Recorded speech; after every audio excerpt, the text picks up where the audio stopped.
like last night we was talking about Soulja Slim, and Mac was telling me every time, like Master P told him, do not go back to New Orleans, man. Stay in Baton Rouge, stay in the studio, do this, don't go back. And every time he went back, he got in trouble. And he was like, the first time he went back, he flipped his car over. And he always, Mac would be like, he always want him to be his little Cody. Yeah. Come with me, man. Come with me, bro. Ain't nothing gonna happen. We just gonna go and come back. Go flip his car over in the hospital. You know, he had surgery. And then I think the second time. And man, shout out to Lil Soulja Slim, shout out to G.I. Peaches, shout out to Miss Linda. You know, Slim was a dear friend of mine. Yeah. And I've known Slim since we were kids. Like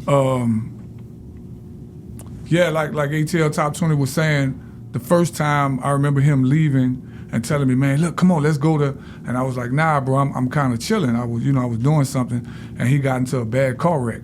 So then once he healed up, and the second time he was telling me that he was about to go back, you know, I was like, nah, I'm good. Yeah. And he was like, man, come on. I was like, nah, I'm good. And that was my last time seeing him. Because when he went when he left that time, he got arrested, right? He got arrested, and by the time he got out of prison, I had already been in prison. My God. So it was my last time seeing him that day, and I think about that. You know, I sometimes over the years I've thought about what if I would have went with him? Would it have been a different outcome? You know what I'm saying? And when I say a different outcome, I'm talking about that day that he got arrested. Yeah. You know what I'm saying? Because that was my last time seeing him physically. Yeah. You know, now when I was incarcerated, of course, we wrote each other.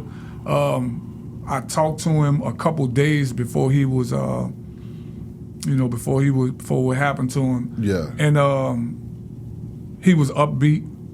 He was Slim. You know, he was talking to me. He was, you know, he talked fast. Yeah. You know what I mean? And I've mentioned on interviews before that Slim was the only person that I just allowed to call me a bitch. You know what I'm saying?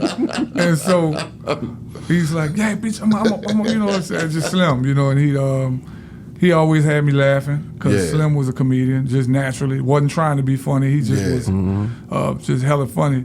And so, you know, I remember the day like yesterday, just sitting on my bed, my bunk rather, in the prison, when a family member of his yelled my name a certain way. And when I looked up, the way he yelled it, I automatically knew something was wrong. And when he told me what was up, man, I just remember like just zoned out. Because I had just talked to him like 2 days before that. And he had just told me that he was gonna do these shows. And he said, man, I'm gonna give your mama some money for you. You know what I mean? And it just, it hurt me because he was such a talented person. Yeah. It was just an element of his life that kind of just, that he wrestled with, you know what I mean? And I think other artists, particularly these youngsters that may be paying attention, you know, you have to choose at some point. Yeah. At some point you have to choose whether you want to be engulfed into this street thing or you want to pursue this music career with all your might. Yeah. Because you can't be both. At some point you're going to have to choose, or one of them is going to come calling. And for him, you know, I think that the streets, because he was the streets, everything about it.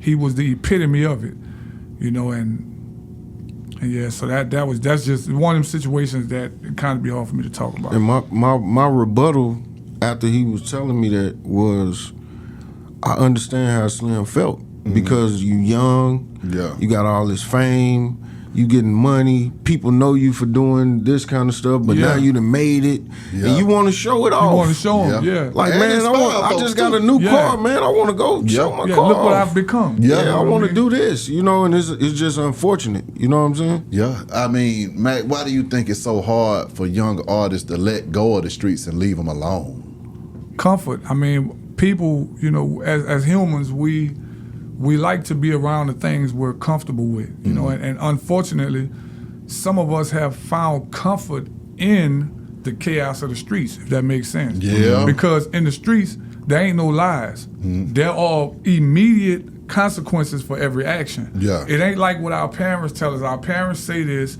the books say this, you have religious books tell us this, but in the streets you know one thing, if you steal this, he gonna kill you. If you do this, that's gonna happen. Everything is black and white, it's cut and dry for you. Come on. And so I think a lot of people get used to, we get comfortable in that realm where we everything is the truth. Ain't no lies. You know what I'm saying? It's right there. You know what I'm saying? So, and I think a lot of us just don't want to leave that. We get comfortable.